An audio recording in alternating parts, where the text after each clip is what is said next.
John chapter 11. Now a certain man was sick, Lazarus of Bethany, the village of Mary and her sister Martha. And it was the Mary who anointed the Lord with ointment, and wiped his feet with her hair, whose brother Lazarus was sick. So the sisters sent word to him, saying, Lord, behold, he whom you love is sick. But when Jesus heard this, he said, This sickness is not meant for death, but is for the glory of God, so that the Son of God may be glorified by it. Now Jesus loved Martha and her sister and Lazarus. So when he heard that he was sick, he then stayed 2 days longer in the place where he was. Then after this, he said to the disciples, Let's go to Judea again. The disciples said to him, Rabbi, the Jews were just now seeking to stone you, and yet you are going there again? Jesus replied, Are there not 12 hours in the day? If anyone walks during the day, he does not stumble, because he sees the light of this world. But if anyone walks during the night, he stumbles, because the light is not in him. This he said, and after this he said to them, Our friend Lazarus has fallen asleep, but I am going so that I may awaken him from sleep. The disciples then said to him, Lord, if he has fallen asleep, he will come out of it. Now, Jesus had spoken of his death, but they thought he was speaking about actual sleep. So Jesus then said to them plainly, Lazarus died, and I am glad for your sakes that I was not there, so that you may believe, but let's go to him. Therefore Thomas, who was called Didymus, said to his fellow disciples, Let's also go, so that we may die with him. So when Jesus came, he found that he had already been in the tomb 4 days.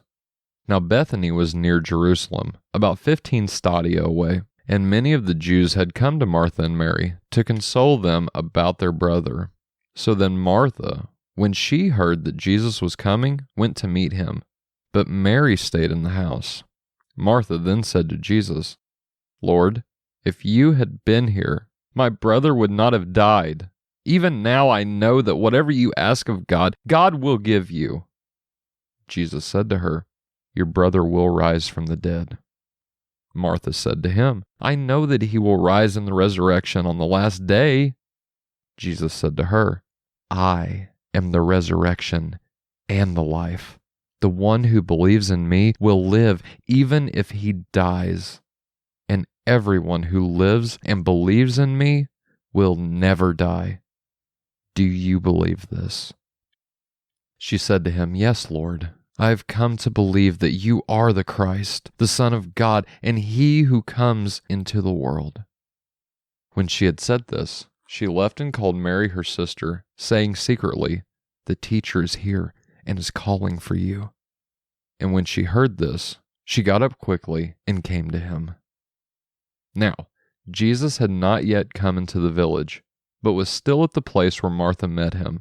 Then the Jews who were with her in the house and were consoling her, when they saw that Mary had gotten up quickly and left, they followed her, thinking that she was going to the tomb to weep there. So when Mary came to the place where Jesus was, she saw him and fell at his feet, saying to him, Lord, if you had been here, my brother would not have died. Therefore, when Jesus saw her weeping, and the Jews who came with her also weeping, he was deeply moved in spirit and was troubled, and he said, Where have you laid him? They said to him, Lord, come and see. Jesus wept. So the Jews were saying, See how he loved him. But some of them said, Could this man, who opened the eyes of the man who was blind, not have also kept this man from dying? So Jesus, again being deeply moved within, came to the tomb. Now it was a cave, and a stone was lying against it. Jesus said, Remove the stone.